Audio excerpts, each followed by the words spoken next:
I stood up here a year ago and said that I'm very cautiously optimistic about the outlook for 2012. I said that perhaps we could make some progress and the economy would begin to recover. That was my big hope. Well, the economy did begin to recover, and I think we had an amazing year. It was incredible. It exceeded all my expectations, and hopefully it exceeded all of yours as well. One of the major things that happened here in 2012 was we secured the F-35 for Luke Air Force Base.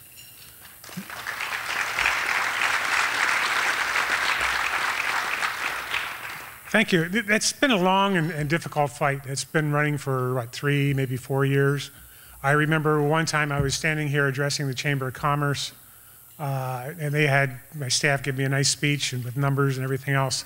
And I came in and threw it all away because earlier that morning I had been at a press conference with then Attorney General Terry Goddard talking about the fact that we were going to have to sue the Maricopa County supervisors in order to force them to stop issuing building permits around Auxiliary Field 1 and Luke Air Force Base for runways. Otherwise, they would have closed Luke Air Force Base. It's been a long, hard fight. I got to see the Pentagon. There's 26 miles of corridors in the Pentagon. I've walked most of them, but it was worth it. We have a $2 billion, essentially recession-proof economic engine that we've preserved. And when I met with the Air Force Chief of Staff, he said the F-35 is a weapons platform that'll last for 40 years. So I think Luke's has been preserved, obviously, for the next 40 years. I don't think we have to fear any more BRAC closures, which is when they close bases, that will impact Luke Air Force Base. There are a variety of other things that came up. The second, I think, most critical thing for the city of Peoria that we did in 2012 was we extended the contracts with both the Mariners and the Padres for another 20 years. Now, this is due entirely to the staff and the staff work. They worked on this for a couple of years. We opened negotiations with them a couple of years ago. We worked through a lot of difficult issues in getting this done. But I'm very proud to say that the city of Peoria was not only the first city to have 2 Cactus League teams in the stadium, but we were also the first city to extend those contracts for an additional 20 years. Now look what's happening around the rest of the league. The rest of the Cactus League, they're either demanding brand new stadiums, which nobody can pay for, like in Goodyear and in Glendale, or the Cubs demanded a new one, and they're moving. The A's are going to move into where the Cubs are, so they're leaving Phoenix. So you got these musical chairs that are going around outside, and we don't experience that.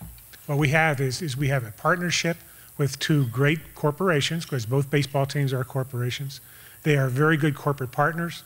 They do a lot of good stuff. The first game of the year, and I urge all of you to attend, is generally a charity game, and all that money goes to the Diamond Club, and that's used for children and children activities. So that extension was really important to us, and it is due entirely to our staff. Speaking of which, would the staff please stand?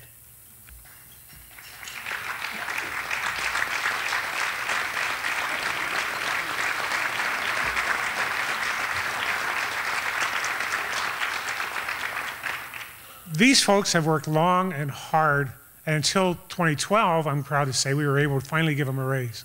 But they went 4 or 5 years without a raise. Well, fortunately, we didn't have any kind of layoffs. We didn't really have any kind of furloughs. So the city is extremely well managed, and I attribute that to our city manager, Carl Swenson. Please give him a hand.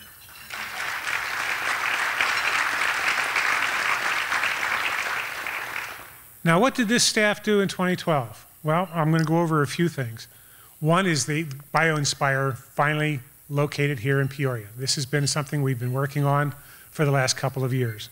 BioInspire is essentially an incubator, and they are going to concentrate on biomechanical kinds of issues. And what happens is you bring in people who have a good idea, they think it might work, and you bring them in, you give them lab space, and you let them work on their project. If it's successful and they go public, the agreement is that they'll stay in the city of Peoria. Now, if any of these take off, and they do extremely well, we are creating businesses here. Once that begins to happen, then supplemental businesses that support the main business will grow up around it. So I can't speak to the specifics on it, but we are starting with 6 companies. Hopefully, Statistically, all 6 will not be successful, but I believe that 2 of them are a sure thing, maybe 3. And it's going to be it's a very exciting time.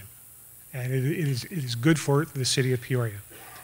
In October, another major accomplishment, let me back up a moment. The City of Peoria Council has set several goals. One goal is economic development. That's a big tent. That covers a lot of bases. The second thing that we set the staff off on is a regional hospital. And we are in negotiations. We have negotiations with a regional hospital that's expressing an interest in locating in the city of Peoria. The third thing we say is we want colleges and universities. We need higher education here. Because right now, there is not a lot of choices for our residents in terms of continuing education. So the staff went out and attracted Trine University. Trine University, as the video showed you, was out of Indiana. But what they do is they bring these satellite groups in and they start up, and if they're successful, they expand and they'll become a residential university here. Now, the nice thing about it is Trine in Indiana, I guess, has joined forces with Huntington University and with St. Scholastica. And we believe, and we're hoping, and we're working on bringing the other 2 universities here as well. So Trine is going to open this year. They specialize in engineering. And right across the street from them is Maxwell Technologies. Maxwell Technologies, we landed last year. They produce, wait a minute, let me read what they do produce.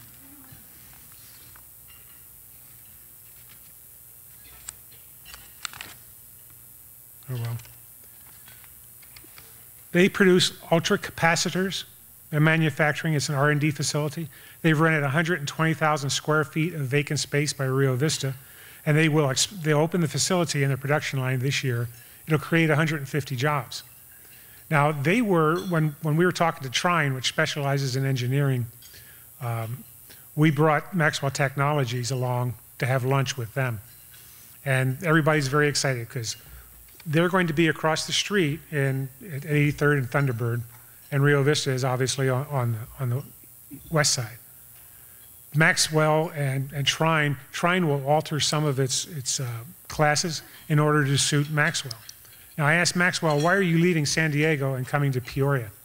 And they said it's because they can't afford to hire beginning engineers in San Diego. They have to pay them too much money. The cost of living in California is too great.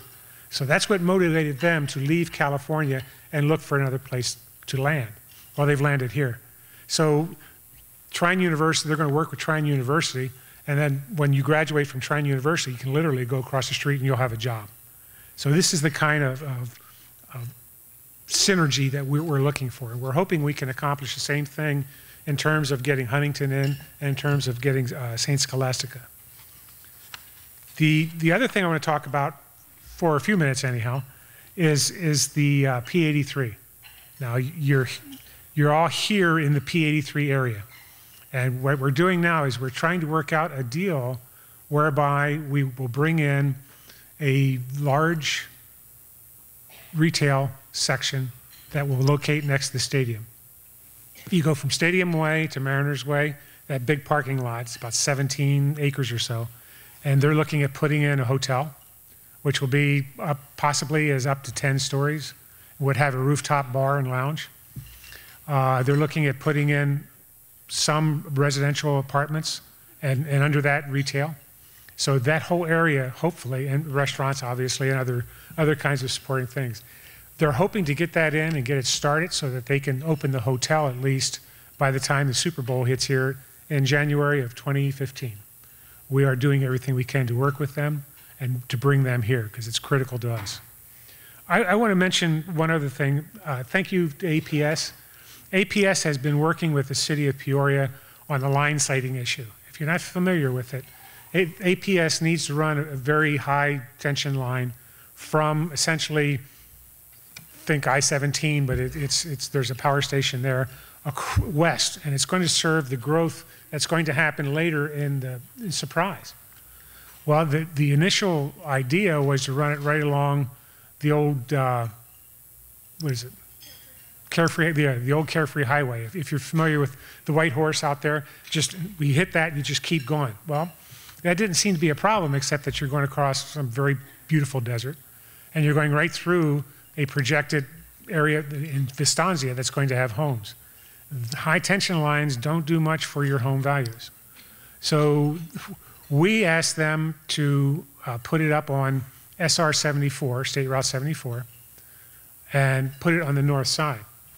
And we had line sighting hearing, and I testified at the line sighting hearing. And for those of you who are old enough, if you remember the House Un-American Committee, it's sort of like appearing before them.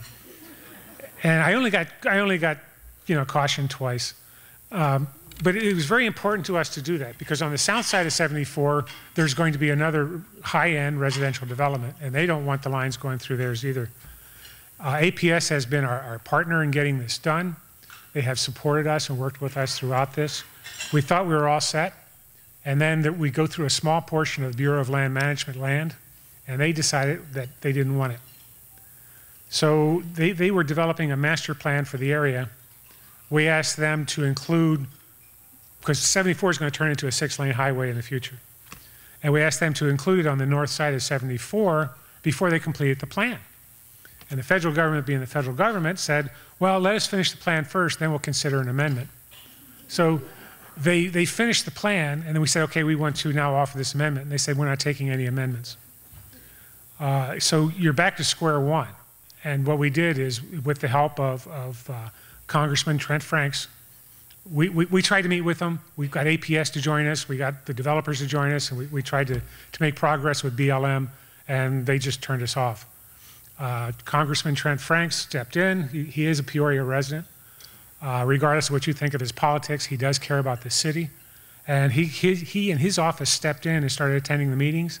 And amazingly enough, we began to make some progress to the point now where they're still doing the hearings, and there was one not too long ago here in Peoria. But BLM has gone from opposing the north side of SR 74 to that being their preferred route. So while that's not settled, it's getting close. Believe me, that's a victory.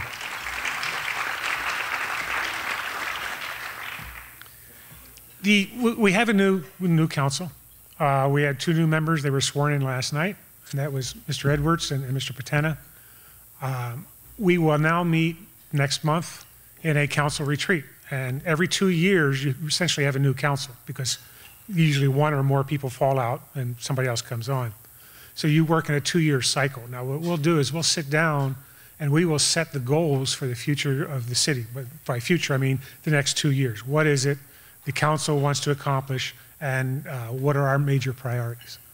In the past priorities, and I don't foresee them changing drastically, is economic development, which is that broad blanket, and continue to try to attract colleges and universities for higher education for our folks. And finally, the third piece is still the hospital, because the hospital produces a lot of jobs.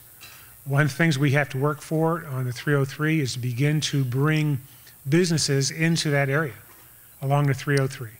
If you look at the 101, and I've said this before, and if you've heard it before, you can go ahead and take a nap. When you drive through the city of Peoria, start at Northern Avenue on the 101 and drive north, and look at both sides of the street. Keep going north and go around, and when you see the Cinerama as you enter the Scottsdale area, drive through the Scottsdale piece of the 101 and look at both sides of the street. The difference is absolutely astounding. And what we have to do as a city, and it is absolutely critical in the future, is we have to resist any developer that wants to come in and put housing along a major freeway. It has to be an employment corridor. If it isn't, the city of Peoria is not, its future is, in my opinion, very dim. It is absolutely critical. And the second thing that we have to be absolutely concerned about is you don't give in to the developers. And the other thing is we can't fall into a housing trap. This is my message to the incoming council and my message to you as residents to watch us. We can't fall into a housing trap. It's very easy for the housing industry starts to recover. You begin to get construction taxes, things pick up, and the economy looks really good. That is just a one-note song, and that's what we've done. But the housing is a wheel. There's a boom and a bust, and a boom and a bust. And it comes and goes. And those of you that have been living in Arizona long enough know what I'm talking about. The most severe one was this last one. Now, I'm not saying we can't have housing, we can. But what I'm saying is that the council must guard against not putting the emphasis on economic development and allowing housing to put them to sleep, because all of a sudden you're getting tax revenue. You can't do that. The city must find alternative economic development that produces good jobs and tax returns. If we had this in this last recession, we wouldn't have been hit as hard as we were hit. And we survived it much better than most other cities in the valley, if not every other city in the valley. So that's kind of my warning to the council. I've got 2 years left. I've got this year, next year I'm termed out. And I'll say the same thing again next year. These are really critical issues. Now, in order to jumpstart the 303, we've got some problems there. And this is one of the problems that we're going to work on this year, I hope, staff will, and that is dealing with state lands. Most of the land along the 303 is state lands. So before it can be developed, you've got to sort of wrest it away from state lands.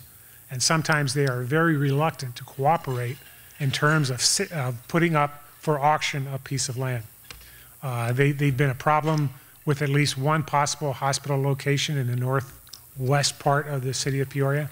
And this may continue. The easiest way or the best way, or the way I'm most hopeful that we can overcome this problem is Vistanza.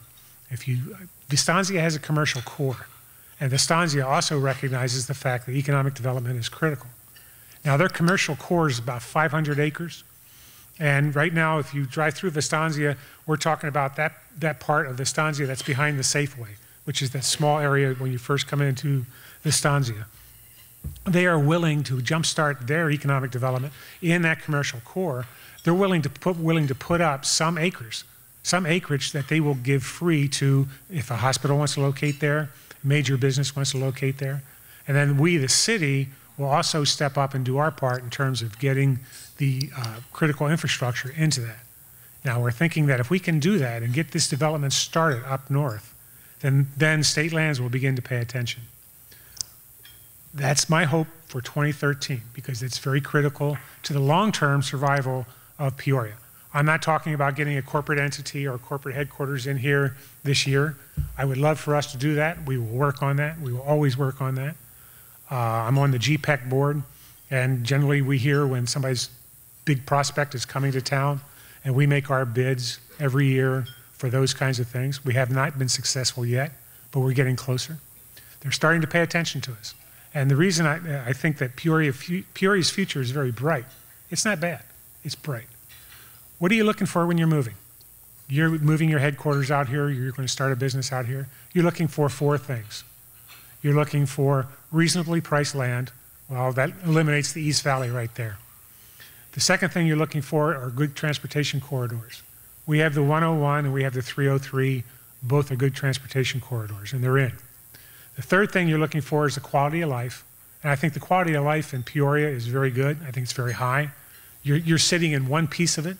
We have the arts, we have theater works, we have ABT. Both are critical to the quality of life piece that businesses look for when they move. And the fourth thing, and in many ways the most important thing, is good schools. PUSD has a graduation rate of 93%. No other, yeah. I don't think any other school district has a graduation rate that even comes close to that. And that's critical. And it's critical that we as a city support the school district, because they are part of our chances to develop economically. They're part of our economic engine, and they're very critical. So when things like this last set of bonds came up, I hope all of you voted yes for them. They did pass. But we need to support our schools. They're looking at some really tough times this year. The 1-cent sales tax falls off. I don't know what they're going to do, but I pledge to help them as best I can. But boy, I wouldn't want their job for anything. They do a fine job, and I think some board members are here, at least Kathy Connect is. Please give her a hand.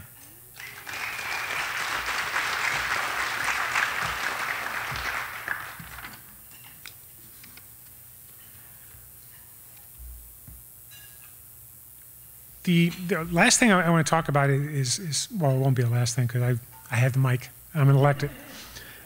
One of the things I want to talk about is some people complain about subsidies and that we should stop subsidies. that would put us back on the path to where we were in the 90s when everybody else is growing and developing and we are not.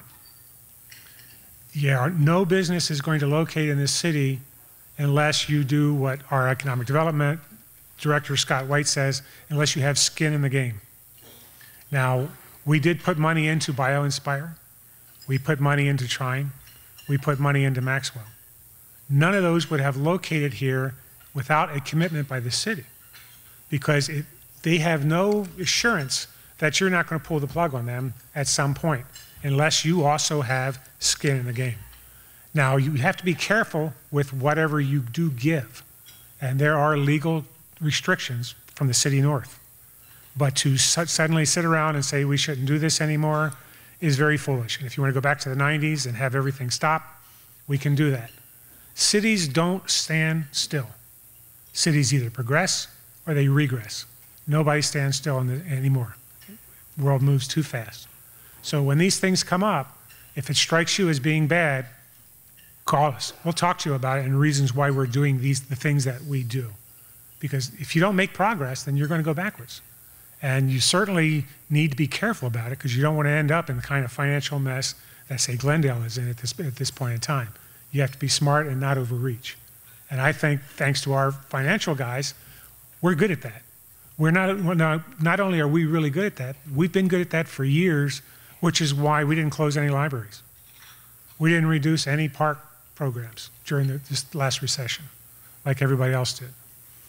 We have not, well, except for water rates, which are unavoidable, because our costs go up for that, and it's water and sewer and trash collection, what they call it, is an enterprise fund. Whatever it costs us to provide that service is what we charge you, the residents, for that service. We do not make a profit on it. Well, costs go up. The chemicals used to treat your water increase every year, just like the cost of bread goes up. So that's why occasionally you have water rate increases, and they're unavoidable. And if you avoid them, then you're on that same road that Glendale went down. And you don't want to do that. Don't want to do that at all. So it's very critical that you pay attention to where we're spending our money and what we're doing. But you can't back up and stop. So I think this council will be very strategic. I think this council will be very deliberate. I think this council will continue to be transparent. And we need your input, all of us. And please do that, because we are all in this together, whether we like it or not. I mean, I can sit around and talk about everything that we've done and everything we want to do, but without your help, without your support, we can't get anywhere. So if you want to see this city continue to progress, keep in mind the warnings I've issued today. Don't fall into the housing trap and make that our sole economic development system. Because if we do that, sooner or later, the housing market will crash and we'll be right back where we were 6 years ago. So that's about all I have to say, but I want to add one more thing. I want to finish with a blind joke. Yep. Police officers going along, and there's a woman going down SR 74, and it's a 55-mile-an-hour highway. He pulls her over and says, "Miss, you're doing 74 in a 55-mile-an-hour area."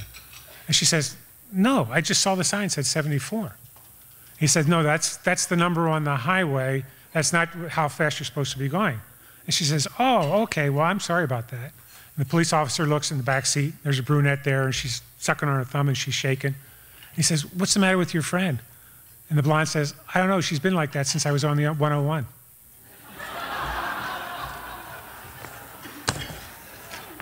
Thanks for your attention. I do appreciate it.